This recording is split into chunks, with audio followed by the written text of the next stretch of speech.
Welcome back.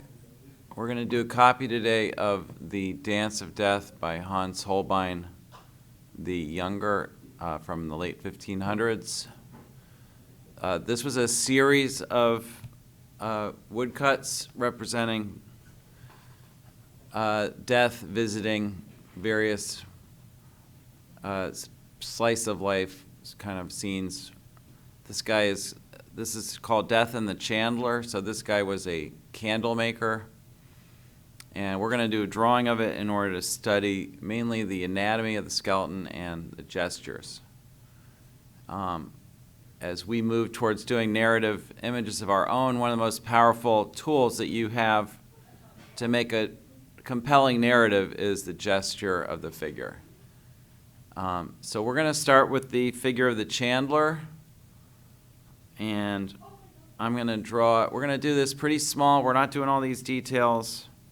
We're just trying to capture a general sense of the movement of this scene. That's going to be our emphasis. So here's the Chandler's head. I'm even going to draw his hat. That's going to give me a sense of which way his head is turned.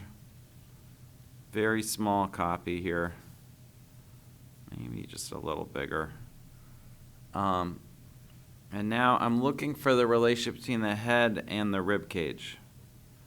So we don't see much of his neck, but I can see when you're dealing with clothed figures, the clothing can give you some really good clues about the anatomy. So like the way that the seam is turned between his lapels is a good hint of the way his sternum is facing. Notice that this line starts just to the left edge of his chin and curves around like that. So that's sort of where his sternum is. And if I build the rib cage around that, notice that his shoulder is really high. His shoulder is up by his mouth. So the rib cage is going to be sort of like that. We're going to start thinking more about the axes of different parts of the body. Notice that the head is on a vertical axis. The rib cage is on a tilted axis. So there's the axis of the head. Rib cage is tilted at about 20 degrees from vertical going this way. And the pelvis is tipped.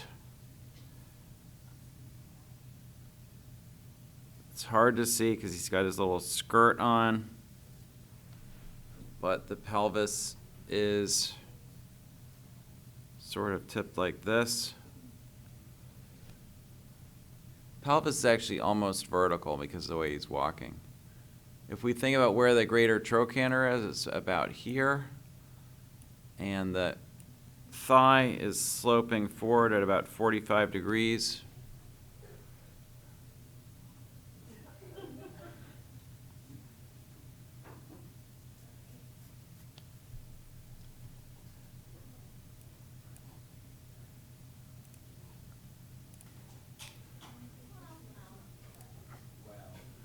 So remember, we're trying to think of, we're always looking for the center of the figure, and we're thinking of it as being in the region of the greater trochanter, right? So let's take a quick measurement over here. If we look for the top of his skull, and we look for the greater trochanter, and we go to the bottom of his heel, and if we measure that, I would say they are almost exactly the same. You agreeing with me? Yeah. So that becomes our center, and that's how we measure to where the ground plane is, see? And you can check your work like this.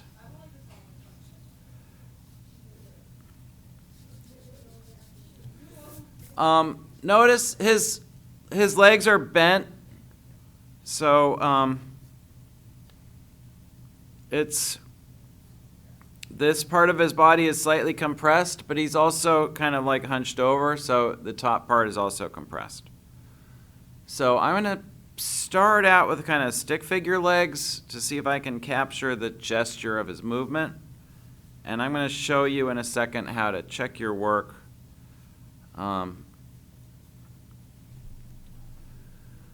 It's a very extreme gesture.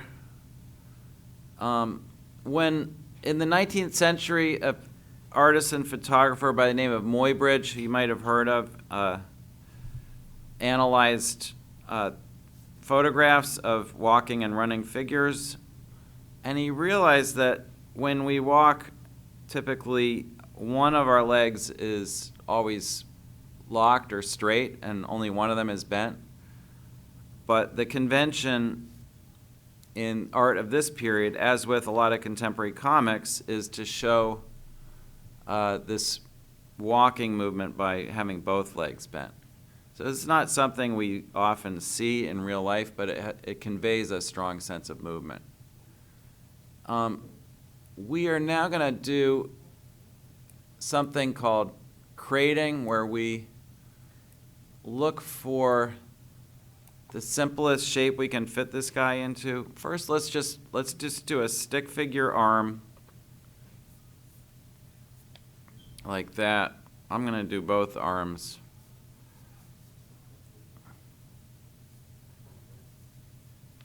And the way we're going to be in the habit of checking our work is we're going to look for the envelope of the figure or the crate, and we're going to, that's a way to check the relationship of parts of the figure that are far from each other. So going from the elbow here to the back of the heel is a pretty steep slope, and it bumps out a little from this other line, which is the top of the forehead to the elbow. So you want to make sure that in your drawing this also bows out slightly, and you want to make sure that this angle here between this slope and vertical is about 30 degrees. Now we're going to check the other side. This is about 45 degrees from the top of the head to the fingertip. And this is about 15 degrees from the fingertip to the toe. So that's telling me that maybe I've got this thigh a little too long. I've got to move this leg back a little. And then the one that most beginners get wrong is this one. Most beginners, I think, because when they were little kids, little kids always draw the world like this. Here's the paper, and they put the ground plane, and then they put, dad, mom, you used to those kinds of drawings. And so your tendency is you're going to want to put the feet on the same horizontal line. So crating is a way to check your work, make sure you get the correct relationship between the feet. And notice if I zoom in a little and maybe zoom out here, I want to get to where these shapes are the same size in my visual field, and then I can really compare the shapes. And you want to feel good about the shape of the envelope when you're doing a gesture like this. So yeah, I feel like that's all right. Before I do the head on this guy, what I'm going to do is I'm going to just mass out some of the limbs. I already created a mass for the rib cage and a mass for the pelvis, but I'm going to mass out the thigh and the calf.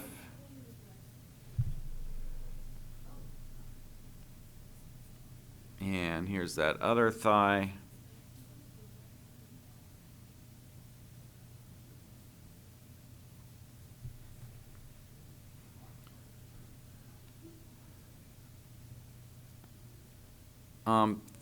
theme of death in the Middle Ages was, and the Renaissance was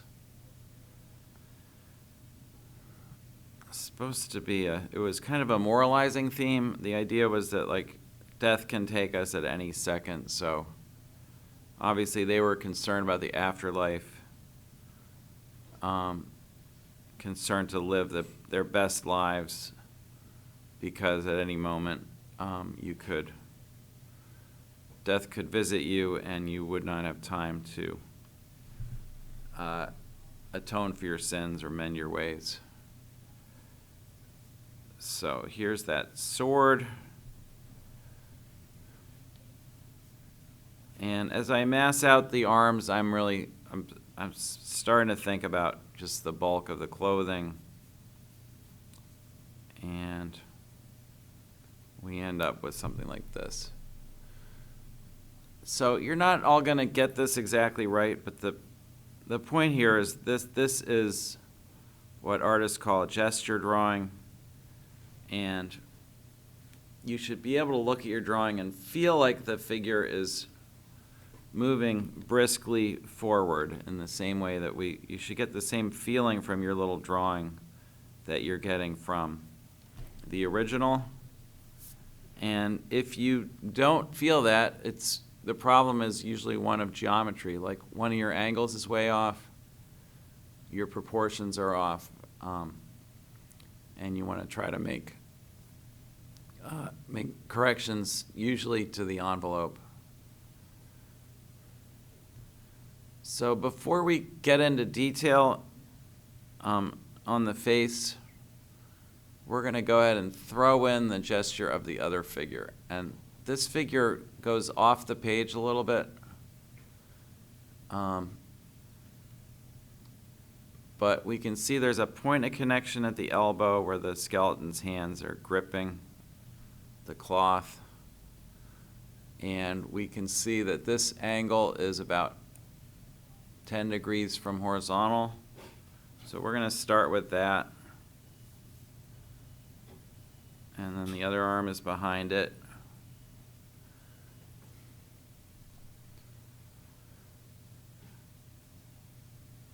And we can see that the top of the head of the skeleton is the same height as the top of the head of the Chandler.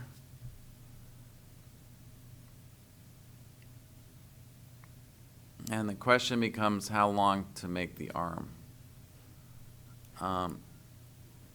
One advantage of doing two figures is now we can relate sizes in the second one to sizes in the first. And if I measure, the distance between this hand and the edge of the envelope is about the same as the distance from the hand to the shoulder. So I can check that. I want to make sure this and this are about the same. So that helps me locate that shoulder, following which I can have an idea where to put this crazy looking skull.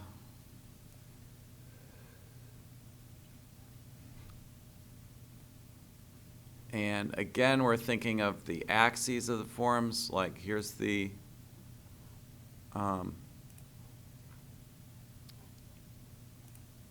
axis of the skeleton's head. Here's the axis of the rib cage, pelvis. So it's got this exaggerated back and forth movement. And that's really instructive for us, because typically what beginners do in every figure they draw is sort of straighten everything out. And what this is a great example of is called dynamic anatomy, where the artist's knowledge of anatomy is used to create this intense sense of action and movement. The pelvis of the skeleton is about the same level as the pelvis of the Chandler. I really have literally no idea what Holbein was thinking with this pelvis. It does not look like a human pelvis. And he knew what a human pelvis looked like. So very weird little shorthand for a skeleton, but. And now we've got to somehow get. Okay, I've got a problem here because this heel needs to be under the left-hand edge of the pelvis. So I really have to pull this pelvis further around to the left like that.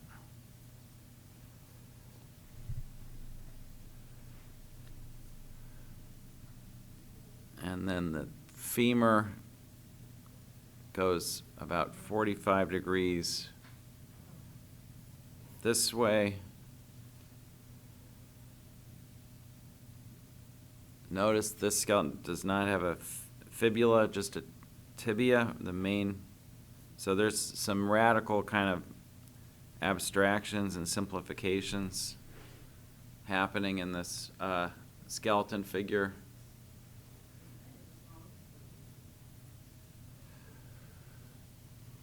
And we're going to draw even the part we can't see here just to sort of complete the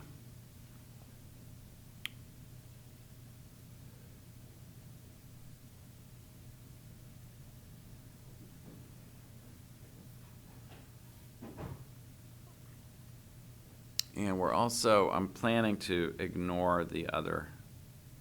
See, there's a secondary figure of death behind the first one. We're not going to deal with that.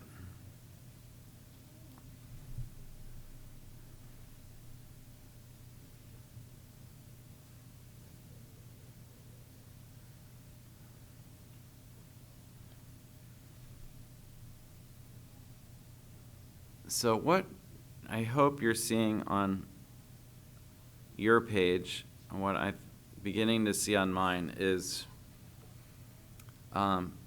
already kind of a story. There's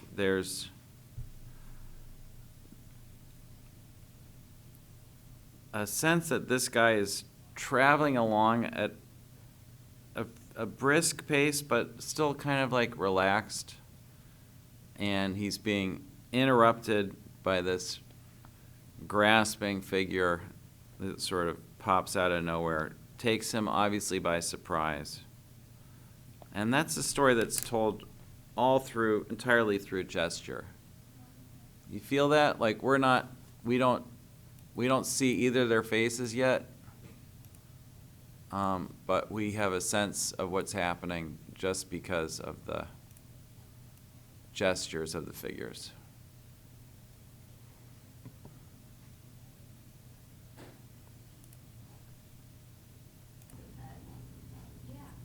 Okay, we're gonna throw in the Chandler's basket, because that's important for showing how much he's carrying, and this is a really interesting thing he's got on his back. I wonder if this is like a sunshade, this part, or if it's just to carry extra stuff up here. Can you imagine walking around all day with something like this strapped to you?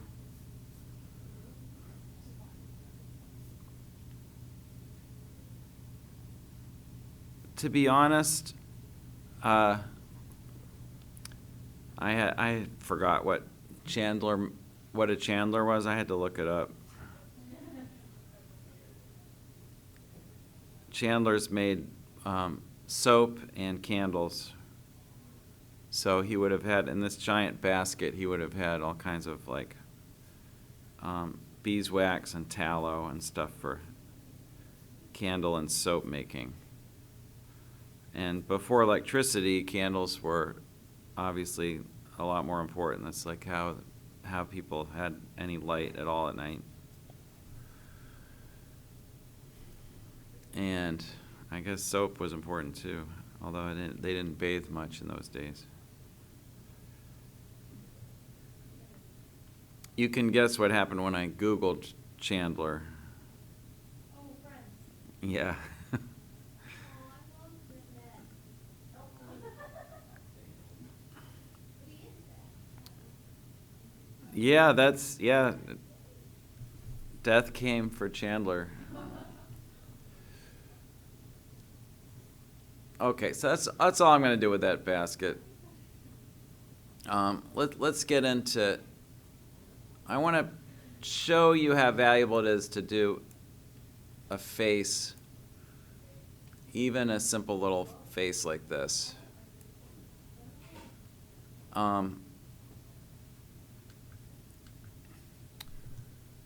So, as usual, we first want to check and see if the eyes are more or less in the middle. So there's the line of the eyes, there's the bottom of his chin, there's the top of his skull. So his eyes are in the middle and they're on a horizontal.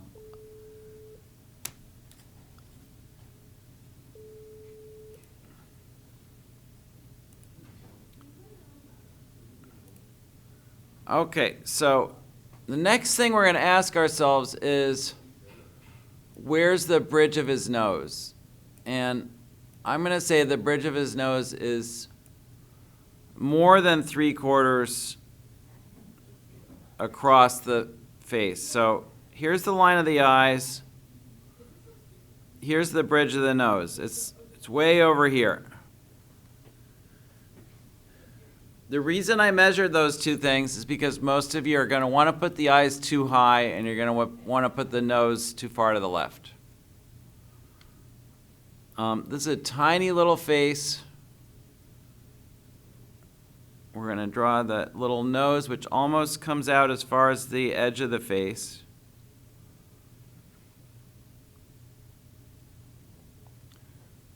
And those exaggerated eyelids, which give him a kind of a sleepy look. And be sure to put this eye far enough to the left. This eye is closer to the center of the face. You're going to want to crowd it, and you're going to want to push it too close to the bridge of the nose. So leave enough space here to here.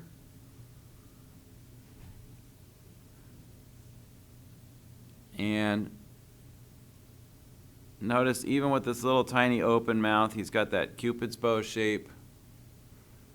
He's got that little shadow under the bottom lip.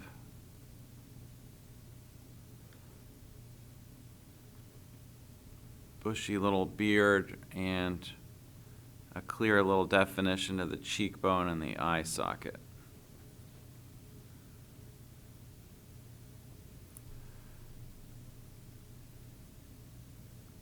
Learning how to do these little portraits in a few seconds versus hours and hours is an important skill.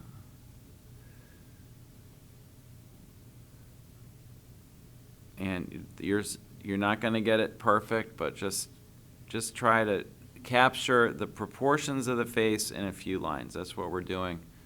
That's going to give us a much better read on the rest of the proportions.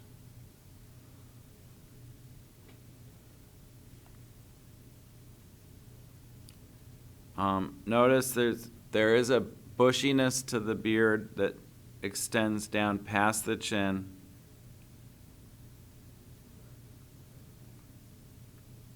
And the hat with this wonderful kind of ear flap was a really good clue right from the start of which way his head is turned. So that was important to include.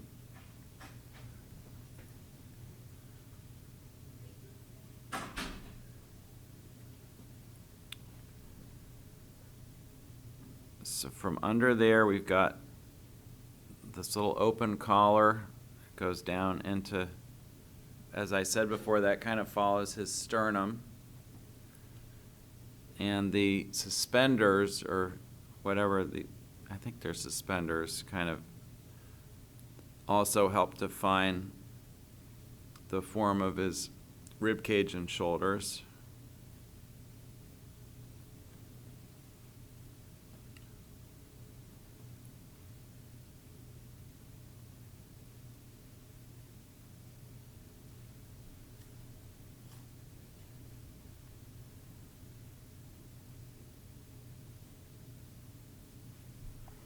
And we're going to zoom out a lot now.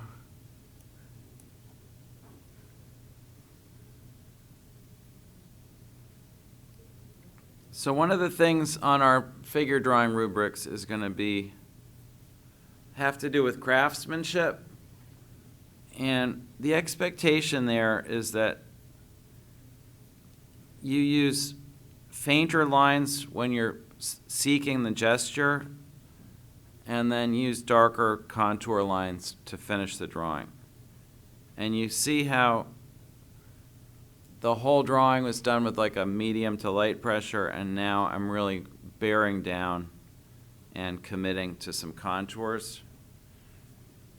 And it's really important to differentiate those two steps in the drawing. When you're doing the gesture and the seeking lines, you're not trying to get perfect contours. You're just approximating locations. And then when you do the contours like I'm doing now, you're making corrections. And that's significant. I learned this when I learned how to ink my own pencil drawings. When I spent too long on the pencil drawing and got every line perfect, then when I was inking, what I was doing was like trying to go exactly over every line I'd already made, because the lines on the paper were essentially like perfect, or as close to perfect as I was capable of getting. And when you do that, you find that your hand kind of cramps up. Like if I try to follow this line exactly, my line's not going to be as fluid as if I'm sort of creating a new line in the general vicinity of the old line. And so even though I'm not inking this, I'm just going over it a second time in pencil, the same principle applies.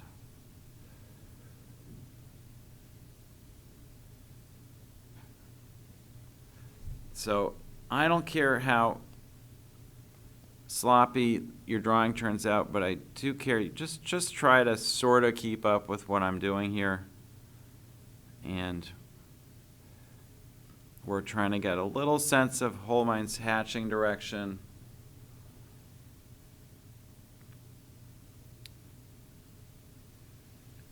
And if a drawing like this is built on a good gesture drawing, you can feel confident you're going to tell the story. So you can make all kinds of valuable corrections in the final darkening of the lines, direct corrections to the contours, but you don't want to be having to make corrections to your gesture. Your gesture should be something you feel good about before you go on to this stage.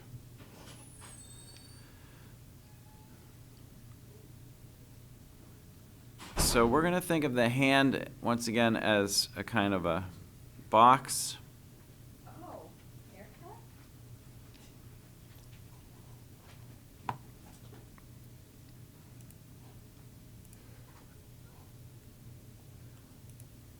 So here the box is tilted strongly away from us, so I'm going to make it kind of like that.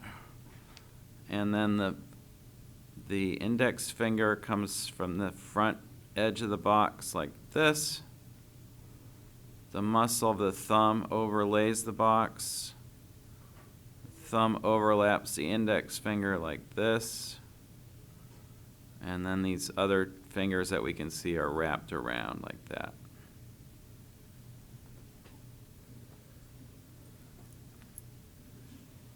And as I've explained before, that little thumbnail becomes a significant detail because it gives the viewer a clue to which way the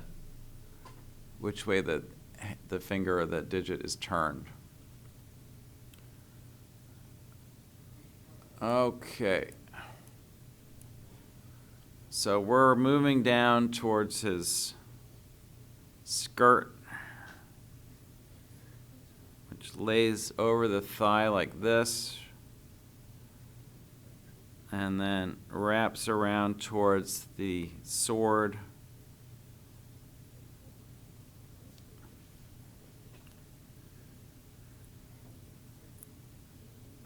I feel like I put this hand a little too low, so I'm going to move this up, and this hand is going to come down, not quite as far as I had it.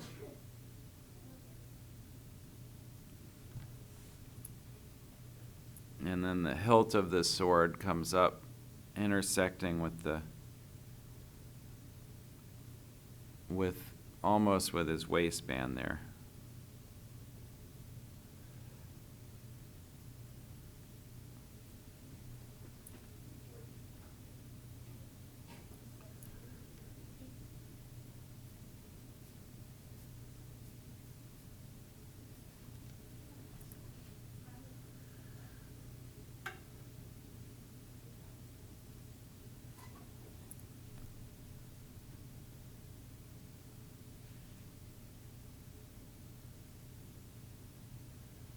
The beauty in a drawing like this is really the simplifications. I can't emphasize that enough.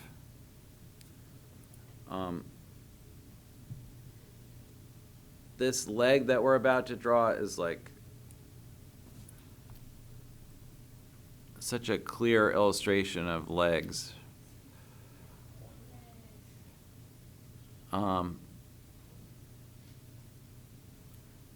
You can even read his exertion and like the muscles in the front of the thigh are bulging a little. This is a really important feature, the way the knee kind of creates this little shelf. Here's the front of the tibia, which is very recessed and smooth because there's no muscles on it. And here's that idea where we want this indentation here is roughly across from the protrusion of the front of the knee, and then this powerful kind of calf muscle is coming down higher up.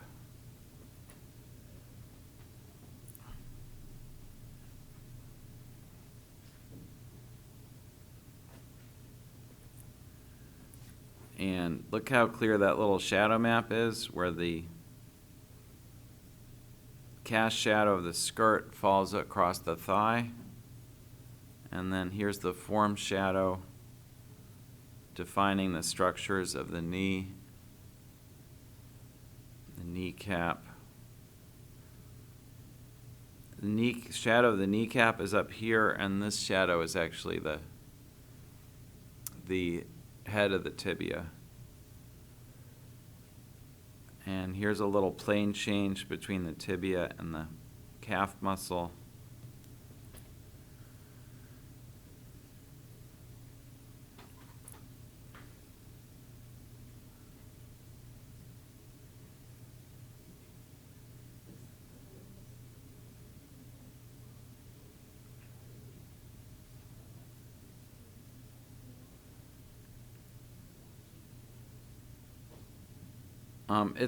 It's possible to do a ton of figure drawing without ever acquiring a kind of a useful sense of human anatomy, but if you did a copy of something like this every day for a year, by the end you would have internalized a lot of really useful anatomical principles. And that is indeed the way people used to learn.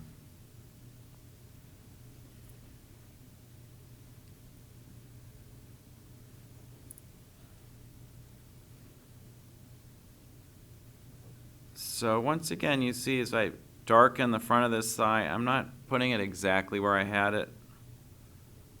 I'm editing as I go, but it's still really valuable that I had a kind of a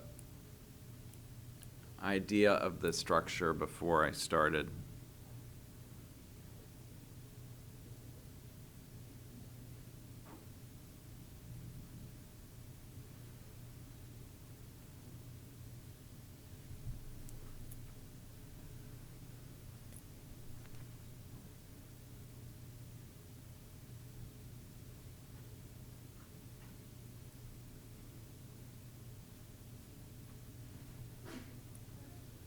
As I've explained before, this is what we call a free copy. It's not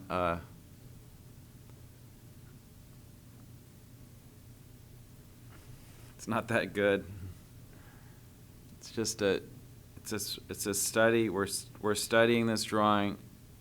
To do it justice, we'd have to spend all day on the copy.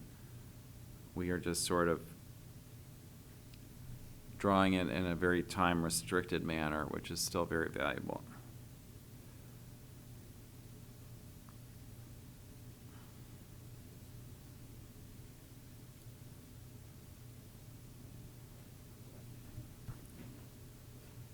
But all the gestural qualities of something like this foot are frankly just amazing to me.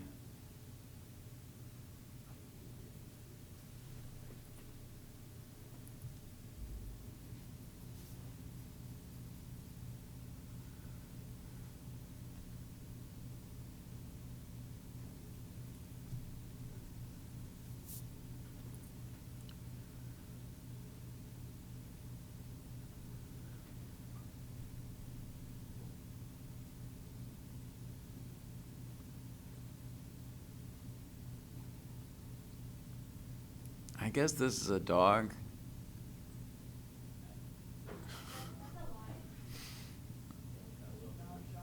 I think it's a dog with like with a funny haircut, like the way we shave poodles sometimes. I don't know.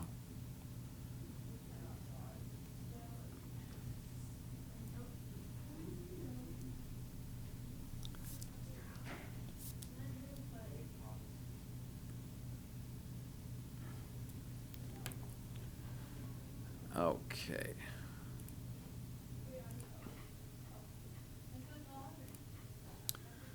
Okay, we're gonna do the skeleton head now. Remember, when we do details, we always start with the heads.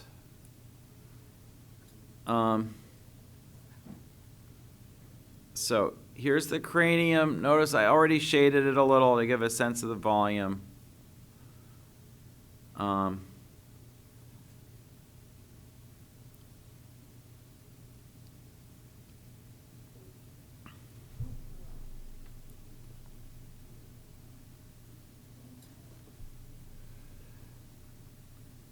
Here's the dental arch, cheekbone, cheekbone.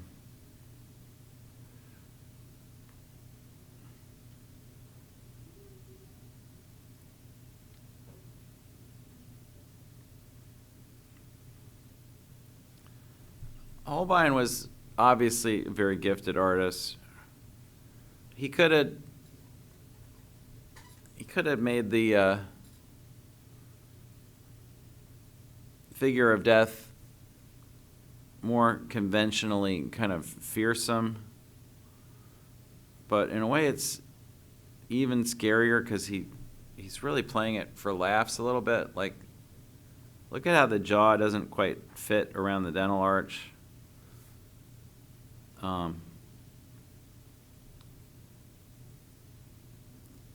There's something very lighthearted about it, considering that it's representation of somebody dying. It's like almost a comedic piece.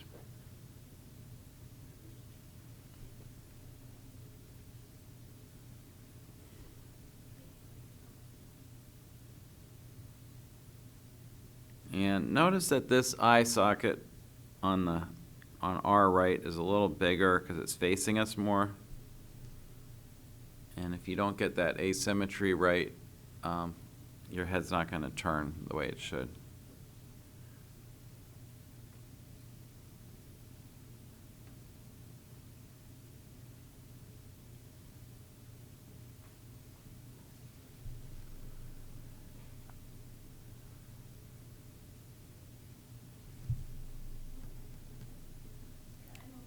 When I'm doing a free copy like this, and I apologize if I've said this before, but a lot of it is just like the fact that I copy it tells me that I've seen it. Like, when you read a book, you know that you've reached the end of the book because you've turned the pages one at a time, and when you turn the last page, you can say, yeah, I read that book. When we look at a drawing, we usually lie to ourselves and we say we've seen the whole drawing, when we've actually seen very little of it. You know, we've gotten an impression of it, but we have not even begun to scratch the surface of what's there. Like, I was 5 minutes into this copy before I even noticed this other skeleton figure in the back. So no matter how bad your copy is, if you copy an entire drawing, at the end of it, you can look at your copy and say, well, I've seen this drawing now, like, because I looked at every element in order to draw it. And even if I drew it badly, I can feel like this is something I've seen.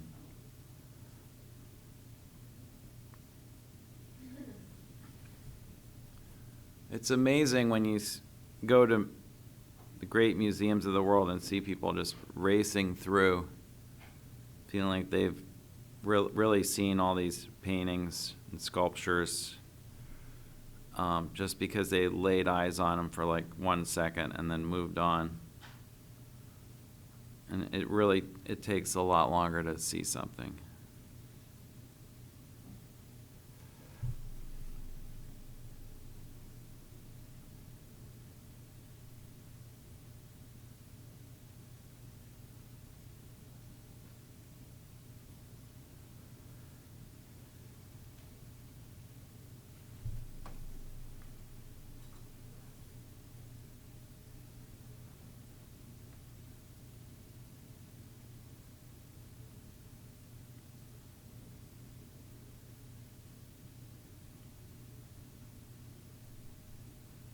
So this is obviously the spine coming down. I don't know what this thing is. And the iliac crests are very weirdly conceived, but we're just gonna take his word for it.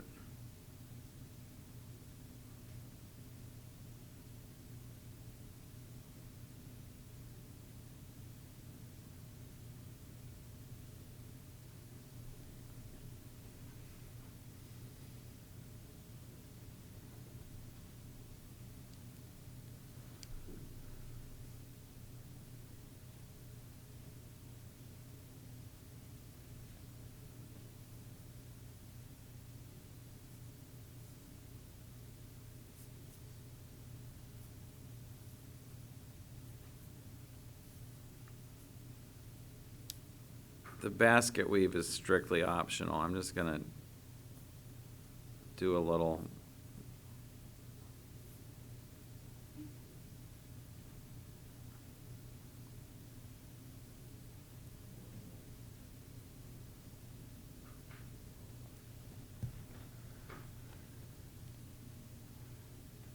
and again, this is also optional, but I'm just gonna throw in this little background figure just while you're catching up.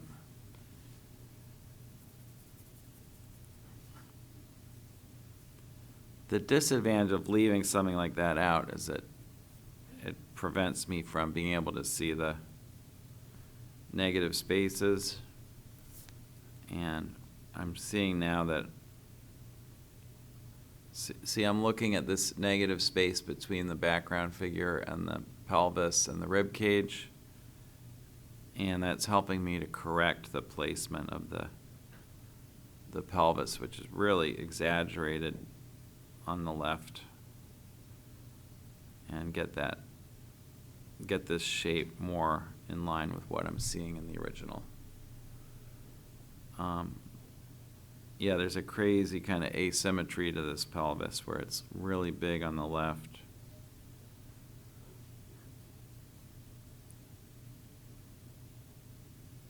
and much smaller on the right.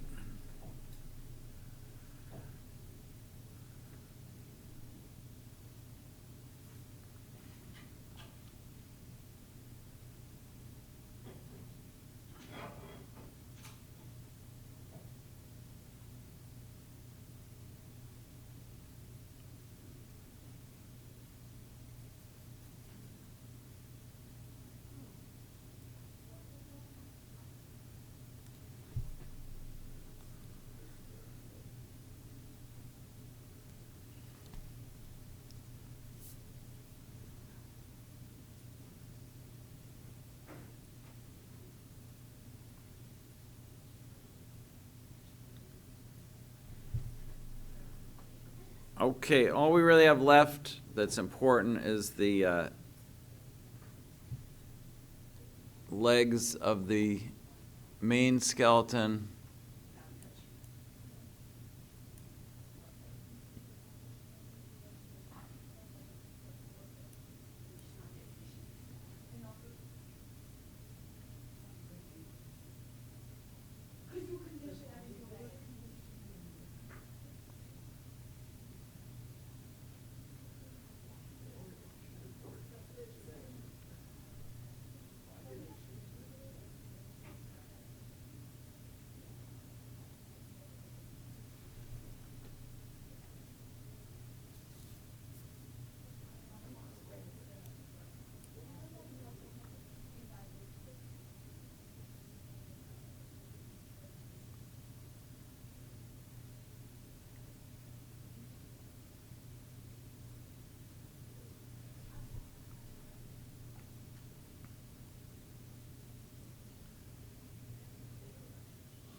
And again, here we had to kind of draw some stuff that leaves the frame. So we're not going to devote too much time to that. These are really spindly legs. It kind of adds to the creepiness of the skeleton.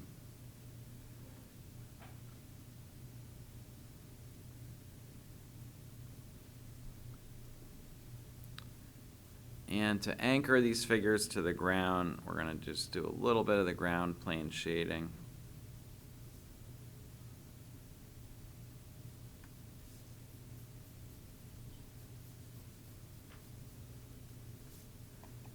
And maybe while you're catching up, I'm going to just do a little more detail in the basket. That's kind of a fun structure.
Okay, and that is our free copy of Holbein's Chandler from the Dance of Death. And thanks at home for watching. I'm going to stop the video now.